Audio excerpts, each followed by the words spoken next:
Hello and welcome to Pro Tools 101 Exercise 9 2022 edition. Today we're going to be doing Lesson 9, actually Exercise 9 from Lesson 9. And this is all about effects. Now, we're going to be learning about inserts.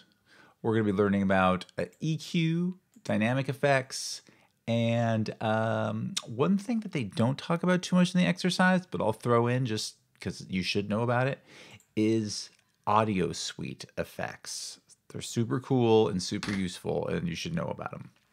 But let's start with the exercise, and then at some point I'll throw in an audio suite effect just so you can see how it works. Okay, first of all, we need to open up the Lesson 9 exercise, which, as usual, is in your exercise media folder. This is it right here. Lesson 9 effects.ptx. So I've already opened up mine. This is what it looks like. Let's hear what it sounds like.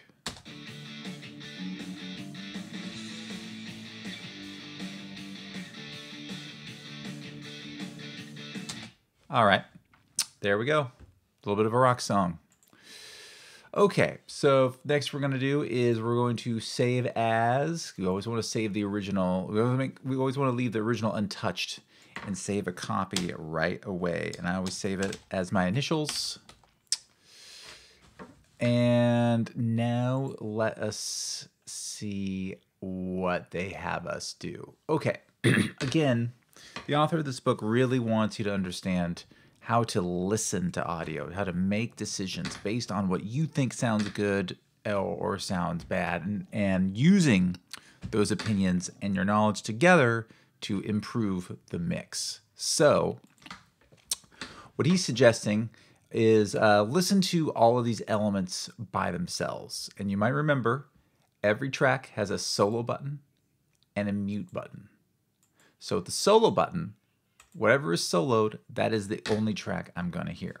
So let's listen to what the guitar track sounds like.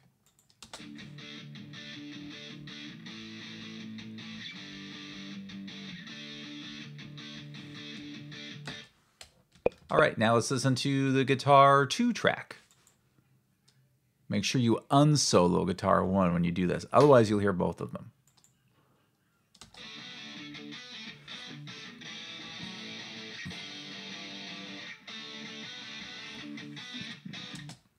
Okay, it's like the same riff, but played with a different guitar. And if you listen to guitar 1 again, it's got a deeper tone, lower frequency tone. Now, if you need a review about what frequencies are, Chapter 9 is a great chapter to read because the whole section about EQ does a little review about what the EQ effect does. And what it does is it's the effect that you apply to a track to change, increase, or decrease frequencies of your audio. So if you want the lower frequencies to be louder, or if you want the higher frequencies to be louder, you add an EQ effect and make the adjustments that you want. This is probably one of the most common effects used in music and film because we're always trying to make people's voices sound deeper, crisper, or there's usually some low rumbling noise in the background or maybe a high-pitched noise in the background that we're trying to get rid of. The EQ effect does all this. So what we've determined is guitar 1 has a lower, chunkier sound. Guitar 2 has a higher pitched guitar sound. So let's see what they're going to want to have us do here. Sculpting the guitars, part 2. So on each guitar track, instantiate, basically means insert, an EQ3 7-band plugin. Okay. If you do not see this column right here next to your track nameplates that says inserts, then make sure you go up to View, Edit Window Views, and click on Inserts. So, what is an insert? An insert is a spot where you put an effect. So we've got our track, and then we can insert an effect that will be applied to the sound that we hear. So you can see we've got 1, 2, 3, 4, 5 spots in each track to add inserts. So right now, we can add with what we see on the screen here, up to 5 effects per track. So, because there's 5 blank spaces. How do you add one? Click right here on any of these spaces, but I might as well start with the top. Window pops up that says plugin. In this class, when I talk about effects, I'll sometimes say effects, I'll sometimes say plugins. It's the same thing. An effect is a type of plugin. And for the 100 level, an effect is the most common type of plugin you will use in this class. So that is what we will call effects plugins. We can also call plugins effects. They want us to add an EQ. So EQ, but you see there's all these different categories. But for this first part, we want an EQ. And as you can see, at least on my computer, because I've installed a bunch of third-party effects and software and stuff, we've got many selections. What you should have on your computer and what comes with Pro Tools is the EQ3 7-band plugin. So click on that and you'll see this pops up. This is your EQ effect. This is a very common looking EQ effect. This right here is a frequency graph, which you might remember from the Intro to Sound course that you hopefully took. But if you didn't, like I said, this book, I would look, chapter 9, the EQ effect section, talks about what this is. But if you go back to chapter 1, that also goes over things like frequency, amplitude, sample rate, bit depth, all the basics that you should know by now. So if you need a refresher, go back to chapter 1 and read about frequency, because that's what this is. This is a frequency graph. This horizontal line represents the range of what human beings can hear between 20 hertz, which is a very low frequency, and 20,000 hertz, which is a very high-pitched frequency. This vertical axis represents volume. So if I bring this up like this, I am telling Pro Tools to increase the volume of these frequencies by 12 decibels. If I bring it down, I'm telling Pro Tools to decrease the volume of these frequencies by 12 decibels. So what you'll see a lot of people do is they will custom shape their frequency graph to something that, works for their ears. We do not want to do this. So we will hit Option, click on each of the dots to get it back to normal. There we go. Okay, what do they want us to do? Well, they want us to put one of these effects on each of the guitar tracks. So on guitar 2, click on this, plugin, EQ, EQ3 7-band. There we go. So now we've got this on each track. But let's click on the first one. They want us to, if I remember right, add a high-pass filter and reduce or remove all the unimportant low frequencies on both the guitar 1 and 2 tracks. So, guitar 1. HPF means high pass frequency. LPF means low pass frequency.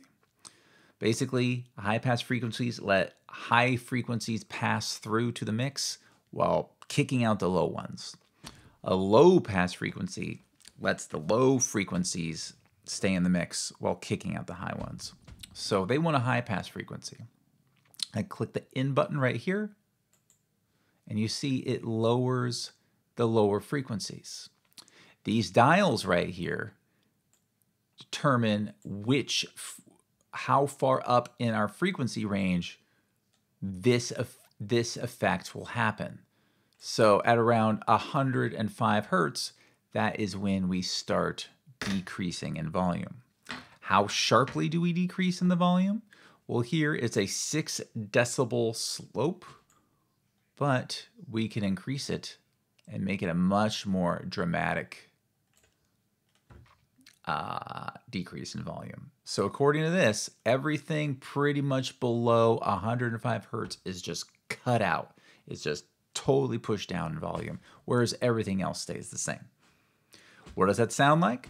Well, let's solo the guitar 1 track, select a little area, and as we play it, we can click the bypass button to hear how it sounds.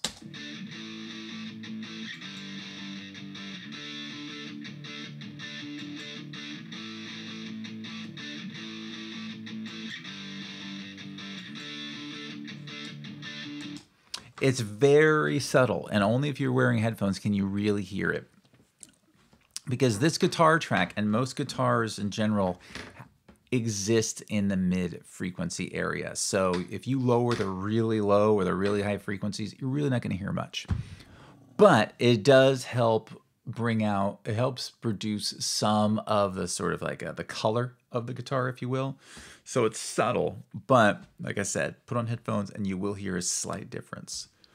Same thing for guitar 2. So add a high pass filter, make it around 100 frequency, 100 hertz. You can also double click on it or just click and hold and 100 hertz. And then let us sharpen that curve by bringing this dial all the way up. So this one is also like guitar 1. So what they want us to do as well is on guitar 2, boost and adjust the high mid frequency band to find the frequency range where the guitar riff is the strongest. So it should look like this. High, I'll show you what he means by that. See these buttons down here? Gain. This is LF. LF, low frequency gain. LMF, low mid frequency gain. See the red knob for the red dot. See the orange knob for the orange dot. These represents the areas of frequencies that we will be affecting. They want us to affect the high mid frequency range. So if we turn the gain knob up, look what happens. It pushes this area of frequencies up in volume. You can also click and hold on that dot and bring it up. Not only that, you can change the area of frequencies that are being affected just by clicking and holding and moving around. And what's even better is, while you're doing that,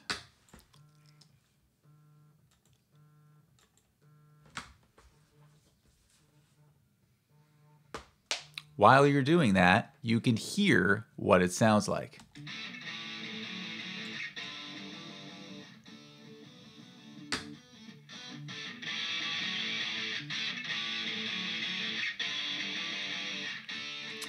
But pay attention to this right here. It says in and out. In shows you the level of the sound coming in before an effect is applied. As I change this effect, I am changing the volume of the sound and it's showing me how much it is increasing. We don't want it to go into the red. So even though it might sound cool to bring it all the way up, we're actually clipping the signal if we go too far. Watch this area of out when I do that.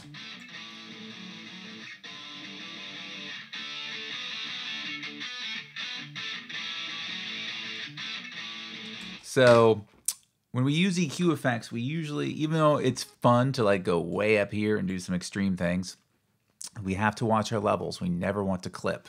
And another way to do that, go to your master and click on the meter right here. And this will also help keep us in line with what we're doing with our effects.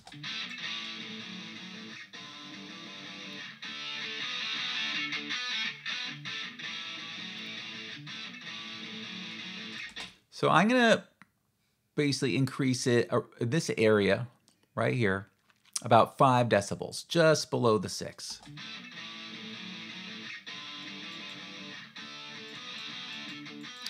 And if you hit the bypass button and go back and forth, you'll hear this is a high frequency guitar. We're taking those high frequencies and we're boosting them just a little bit. You know, that's its strength. It's the high frequencies, so we might as well really push it, but just a little bit. And let's go back to guitar 1.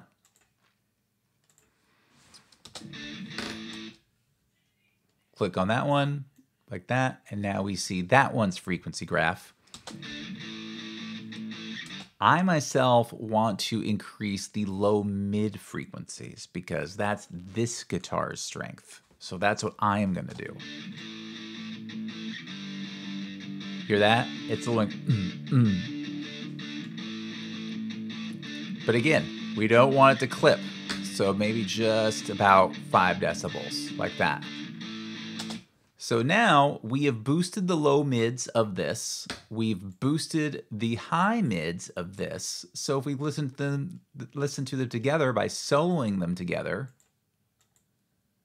like that.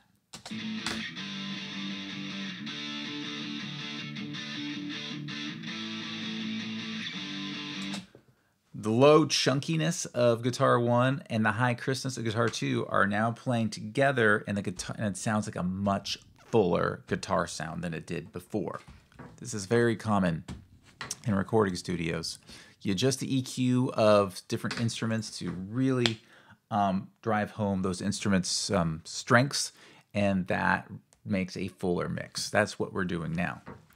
So let's see what to do next here. Now, taming the bass. So for the bass, we're going to choose a low pass frequency, and we're going to use the EQ3 one-band EQ, okay? So let's unsolo the guitars, solo the bass, add an effect, add an insert by clicking on this blank insert button. EQ, EQ3 one band, and you'll see it'll look like this, but just smaller, because it's not 7 bands we're working with, it's 1. So we use this when we want to zero in on just one frequency or one small frequency range. The 7 band is if we want to sort of shape the overall sound. This one, we're looking to just shape one specific frequency, and that's it. So what they want us to do is, let's see, do a low pass filter, okay? Because it's a bass. We don't want the high frequencies, we just want the lows. So here, we've got all these different ones. Come on. I see it's not showing it to me. So in your book, in the exercise, it should show, and in the chapter actually, it should show you what these different symbols mean. This is low pass. This symbolizes if your frequency graph was lower on the left side and came up. We want the low pass filter because we want the high frequencies to go down. So we click on this. There you go.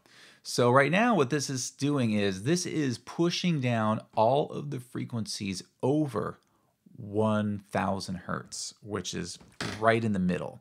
That might be a little dramatic. Let's hear what it sounds like.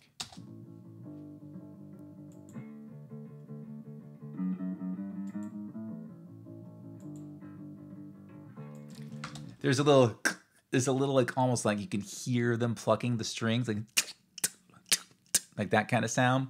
When this effect is applied, the kind of plucking sound is pushed down, and all we hear is a low frequency sound of the bass. Let's see if that's what they want us to do.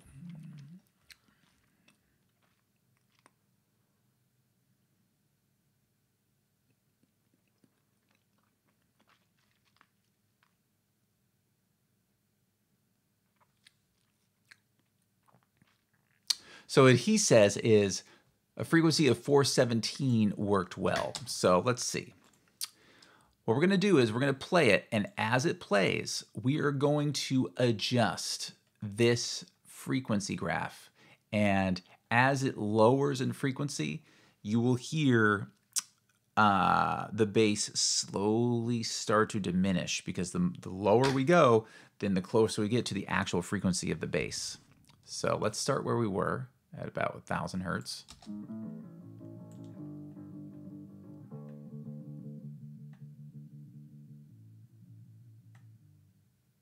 See, look,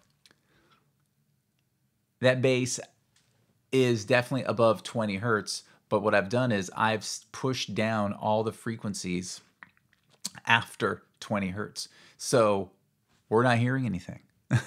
So that's too much.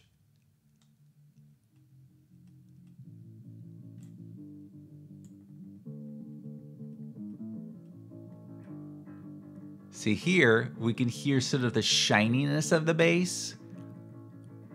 And as we push away some of those high frequencies, the shininess of the bass goes away and we're just left with the low, deep frequencies. But if we go too far, then we're actually cutting out the bass entirely. So let's take what he says and let's keep it in the mid 400s. I'll keep it around 434. And again, here's what it sounds like without.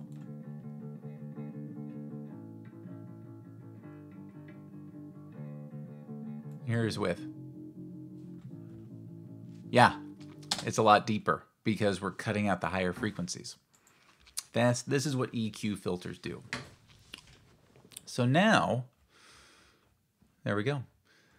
However, what we've done is, let's listen to it. We have effectively lowered the volume. Here it is before. Here it is before. And here is after. Before, and you can even look at the meter. After. It actually goes down in volume a little bit. So what do you do in that situation? You like the sound, but you've lowered the volume from your EQ effect. Well, click on this guy. We can add another insert effect. Click on it. And this is where we go into dynamics. Dynamics. There are lots of dynamic effects to choose from, but we're going to choose Dynamic 3 Compressor Limiter. And I'll tell you what that means in just a second. What dynamic effects do is it affects the dynamic range of your sound. So it'll make the quiet parts louder, and if you want, it can make the louder parts quieter. Because basically a sound will be maybe this low in volume and this high in volume, but maybe that is too great of a dynamic range. Maybe you don't want it to get that quiet, or maybe you don't want it to get that loud. You can add a compressor to that sound, and that will push up the lower volumes and push down the higher volumes, basically sandwiching the volume range or the dynamic range of the sound to something where you can hear everything at a more sort of even volume throughout. Just like all effects, this is something that you can easily do too much and ruin the complexity of the sound that was recorded. So you want to use this, you know, with a little bit of taste and really just listen to it closely until you get something that sounds like what it sounded like originally, but with a little bit of extra oomph to get what you want. So I would suggest reading Chapter 9, section all about dynamic effects, which I'm looking at right now, because they talk about what a compressor is and what a limiter is. And like I said, it uses these things called thresholds and ratios to control, like, how low does the volume have to go before the effect starts pushing it up, or how high does the volume have to be before the effect starts pushing it down. And we determine those things with thresholds and ratios. So it's a really good part of the chapter to read, because compressors can be a little bit confusing to understand. But I believe, in my opinion, that this explains it really well. Oh, and then he talks about expanders too. Jeez, he really goes into it. Yeah, the previous edition of these Pro Tools books didn't talk about any of this stuff, which, I mean, it did, but not to this level and not this early on. So this is pretty cool. So what an expander does, and we're not going to do that in this lesson, but what an expander does, it does the opposite of a compressor. It takes a sound that's too compressed and it expands it. It finds the quieter parts and makes them quieter, and finds the louder parts and makes them louder. That's not what we're doing here, because this EQ has pushed the volume down and we want to kind of bring it back up. So what we're going to do, or what he's going to ask us to do, is, let's see. Here we go. Choose the bass guitar preset and adjust the threshold so the attenuation is around -3. Okay, so Every effect has presets you could choose from. I suggest, it's called the librarian menu. It's right under the word preset. You click on that. These are pre-made parameters. Basically, people went through and made different parameters using these dials and said, oh, this would be perfect for a bass, or this would be perfect for a guitar, or this would be perfect for a human voice.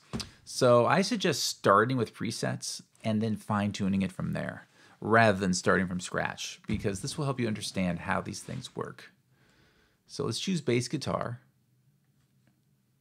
and watch this line right here.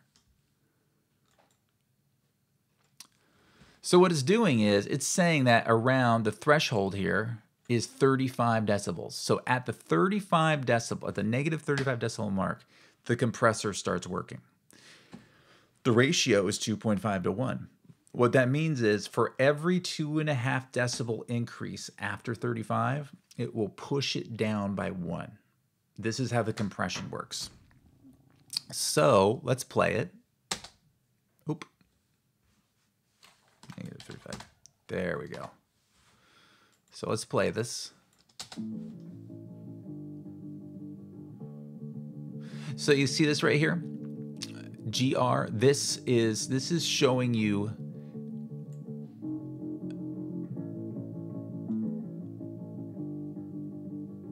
there we go.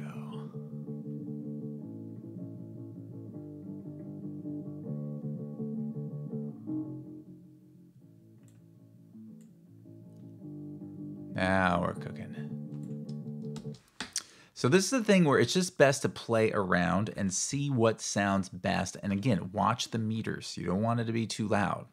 What he says here is adjust the threshold so that the attenuation shown in the gain reduction meter is around negative 3 decibels. You'll want to make up some of the attenuation at this point. Adjust the gain so that the output is around negative 6. Okay, so what that means is this. Our threshold is a little too low, I think. So let's pump it up and see what happens. So this right here, gain reduction, is how much it's getting pushed down. So right now, it's getting pushed down by 12 decibels. We want it to be pushed down around 3. That's the instructions given in the book. So by increasing the volume of the threshold, we are making it a little bit louder. Less gain reduction. See, now it's hitting the negative 3 mark. But what's happened here? Now it's clipping. This is our output. This is the sound coming in. This is the sound going out after we've made these adjustments. So we like a 3 decibel attenuation or gain reduction, but it's too loud. So let's bring the gain down to compensate.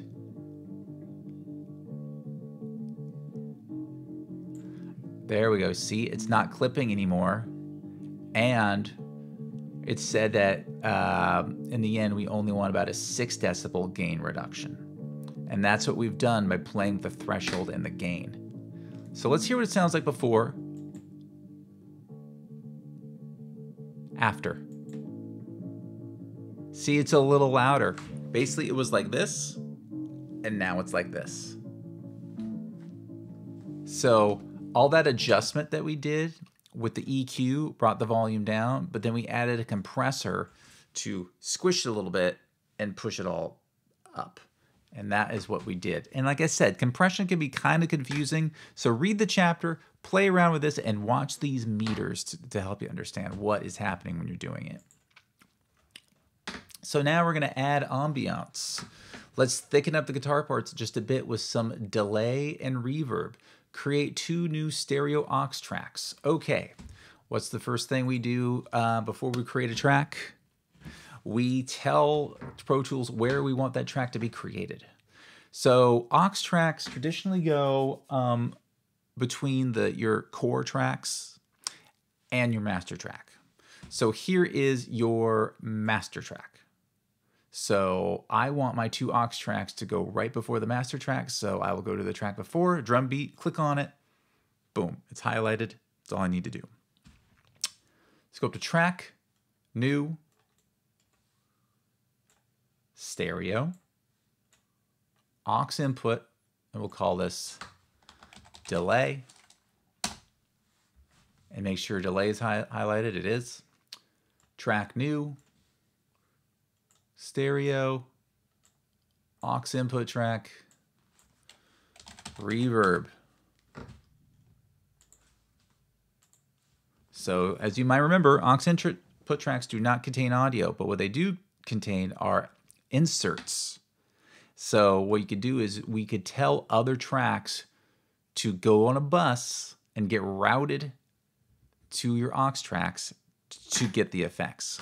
So what we're going to do here is instead of attaching another effect to these guitar tracks, we're going to attach a reverb effect to the delay to the reverb track and a delay effect to delay tracks, and then send these guitar tracks to these aux tracks to grab the effect, and then it will return to our mix with the effect attached. Why is this a cool thing? Because when you create an aux track whose sole function is just to apply an effect, then what you can do is you can have 10 tracks, and maybe those 10 tracks all need the same reverb effect. So instead of just taking reverb, reverb, reverb, reverb, reverb, reverb, you could just send them all to this one track. And that one track will apply reverb to all 10 at the same time. It's more efficient, it's easier on your computer, and as you'll see, it gives you more control over the effect power itself. So, first thing you want to do, go up to View, Edit Window Views. We need to see this column called Sends. Because what we're going to do is, we're going to send the signal to the aux track. Okay, so assign the input of each aux track to an available pair of buses. So this aux track, here's our input, here's our output. Let's have our delay have a bus called bus 1 and 2. And let's have our reverb have a bus called bus 3 and 4. So if I want to send these guys to these guys, I got to make sure that they're either on bus 1 and 2 or bus 3 and 4, depending on what I want to do to it. So on the delay track, we're going to put in a mod delay 3 plugin and call it, and you choose the slap spread preset. Okay, so delay, insert, multi-channel plugin, delay, mod delay 3. And again, we're just choosing a preset. So under preset, we go to the librarian menu, click on it, and we're choosing something called slap spread. Boom, there we go. Reverb. We are going to the reverb, and we are choosing deverb large room. Got it. So reverb, insert, multi-channel plugin, reverb, deverb. Again, these are all types of reverbs. Deverb is a very common one you'll use a lot. Go to the preset librarian menu and choose large room. There we go. Okay, so now these aux tracks are ready to accept whatever we send to them. So, create a send on the guitar sub track and assign the output of the send to match the input of the delay track. So, what is happening here is guitar 1 and guitar 2, if you look at their outputs, the output is going to a track called guitar sub. Look, it says guitar sub. Where's guitar sub? This is it right here. These tracks are already being sent to this guitar sub track. So what we want to do is on this guitar sub track, we want to attach a send. That send is going to be a bus 1 and 2. So these two guitar tracks are already just being sent out to this guitar sub. So they're both playing through this sub mix. That's what sub means, sub mix. So that way we're hearing both of these guitars through this track. If you look at the output and the input, that's where it's going. So they exist here now. But now I want to put them on bus 1 and 2, to send them down to bus 1 and 2 here on the delay track. So when you do that, let me show you what happens. It says set the level, let's see here.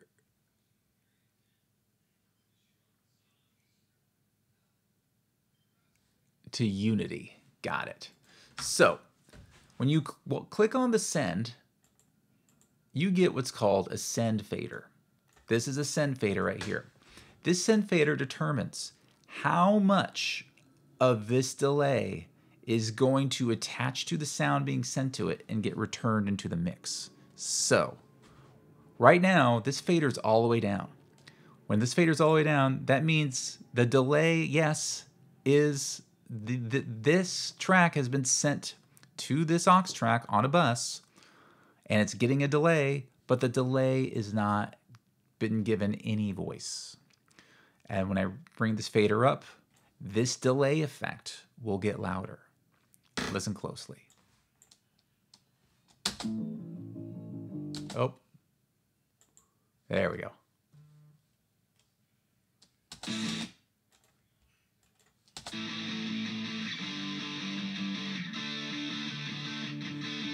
Now I'm going to bring it up.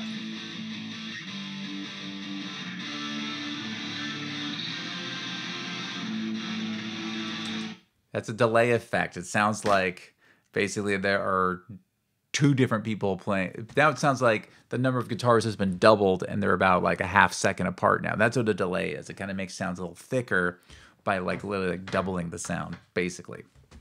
So all this does is this increases the strength of the effect. So when it's down, the effect isn't doing anything. When it's all the way up, it's at full volume. So we're listening to it to see what sounds good. According to the book, we should keep it at 0, which is what we call unity in the audio world. So let's see what that sounds like.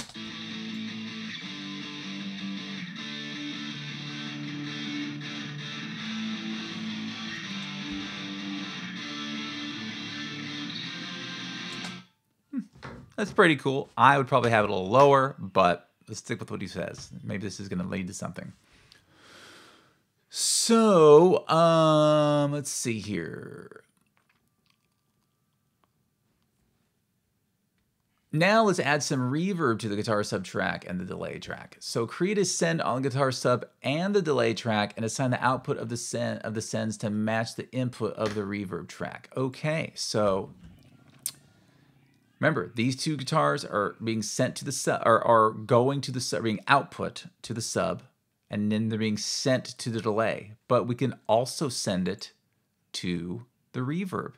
Just like inserts, we have multiple sends. We can put a track on multiple buses to go to multiple destinations. So we're going to have this one get on bus 1 and 2 for the delay. We've already done that. Now we're also going to put it on bus 3 and 4 to go to the reverb. And we click on it. Let's hear what this sounds like.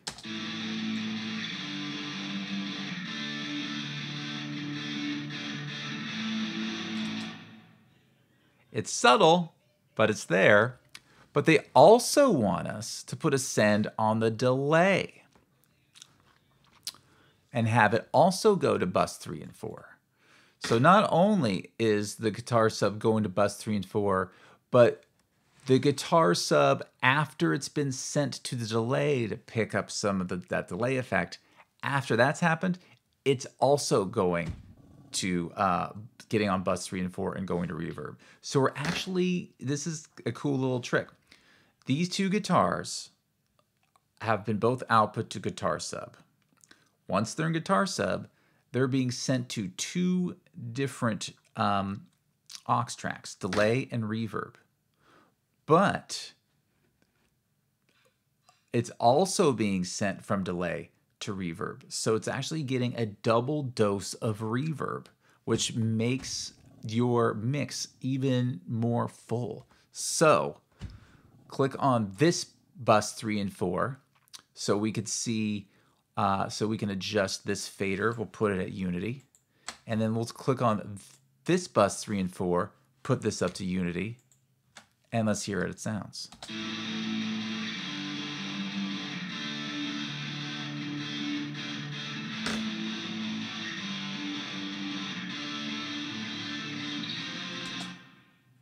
There you go. So it's kind of a big concept to wrap your head around.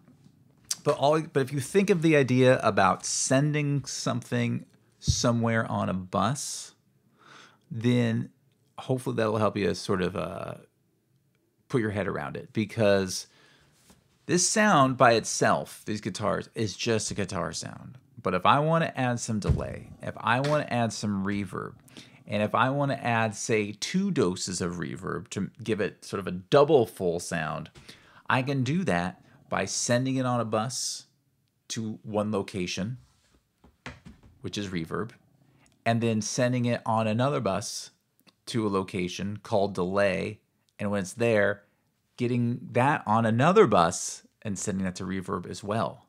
So, and then this all gets output to your speakers so you can hear it. And then the mix bus processing. So we've done EQ, we've done compression, we've done reverb using sends and returns. Now, let's do mix bus processing, which is literally processing done in the master fader. This fader right here. The most common thing that you do here is adding a compressor limiter. Usually what you want to do at the end in your master fader, which is all of your tracks, this is your mix. This is your mix. It's being sent through this before it goes to your speaker. This is the final step before the speaker. So what do you want to do this final step? Make sure you're not clipping. So, as you can see, I'm not even close to clipping. So what I can do is I can add, and they tell us how to do this in here.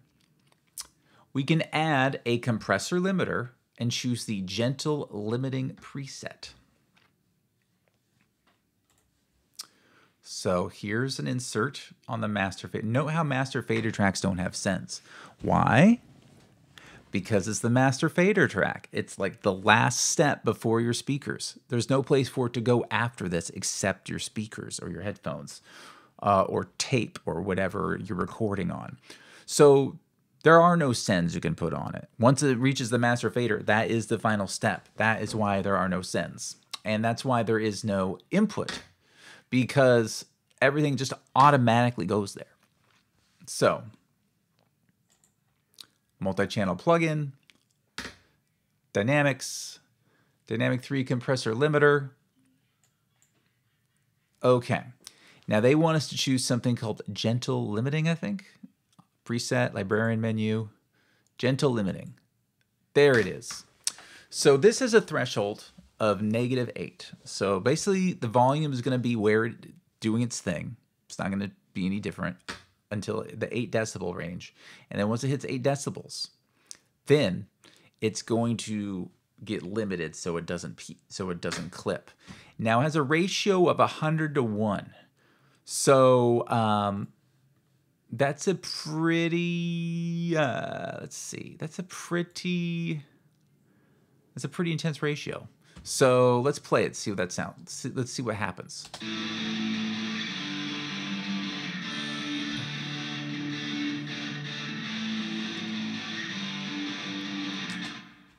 So let's see what they want us to do here.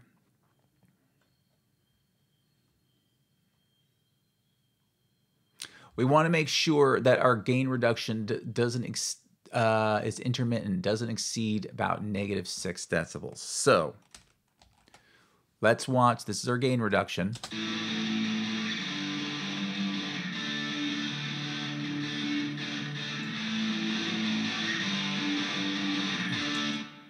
Well, basically what he wants here is he wants to make sure that we don't go over clipping. So what you can do is we can basically, what gain does in compression is it keeps our our parameters the same, but just either makes the whole thing louder or the whole thing quieter. So our compression and our compression is still compression is the same, but things could still be too quiet. So when you up the gain, you're still getting the compression and the limiting aspects of the effect, just that the whole thing is louder. So I would like this to hit a little bit above -5.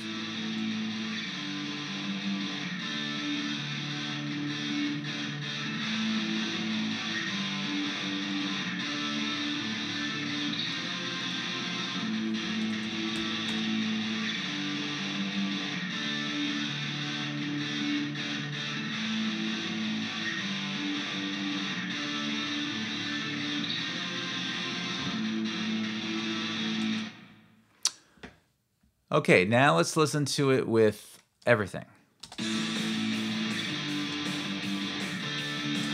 What's the difference? I was soloing the guitars, and again, this has to do with mixing.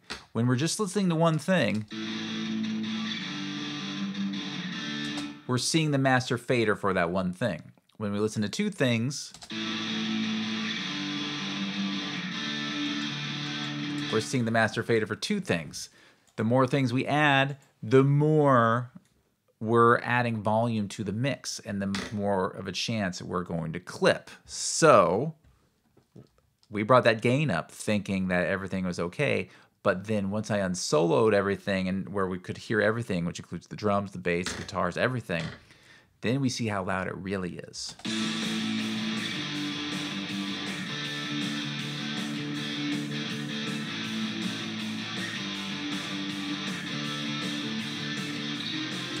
See, it clipped right there. So we should bring the gain down a little bit.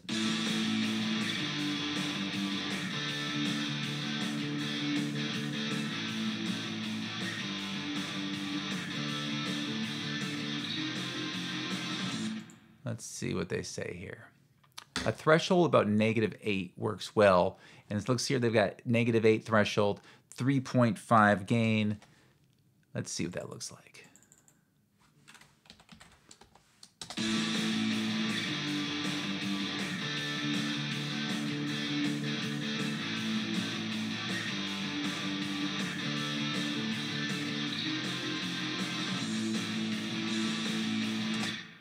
Pretty good. So let's look at it one more time. All right.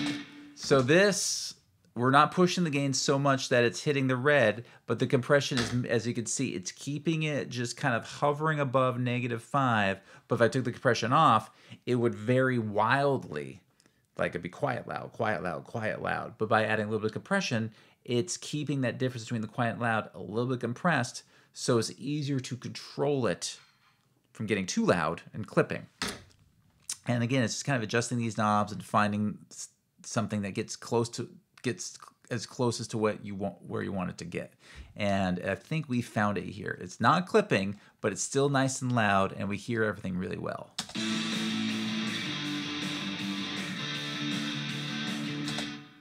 All right. So once you do that, then that's the end of the exercise. So what I want you guys to do is send me a picture of your mix window. Because what I would like to see is I want to see your inserts, I want to see your sends, and have your compressor and your master fader open like this. I just want to see that you've set everything up. And if it looks basically like this, then it should sound like what you heard in this tutorial video, and you will have done everything correctly. So send me a screenshot of this, yeah, and that's it. And I'll see you in exercise 10.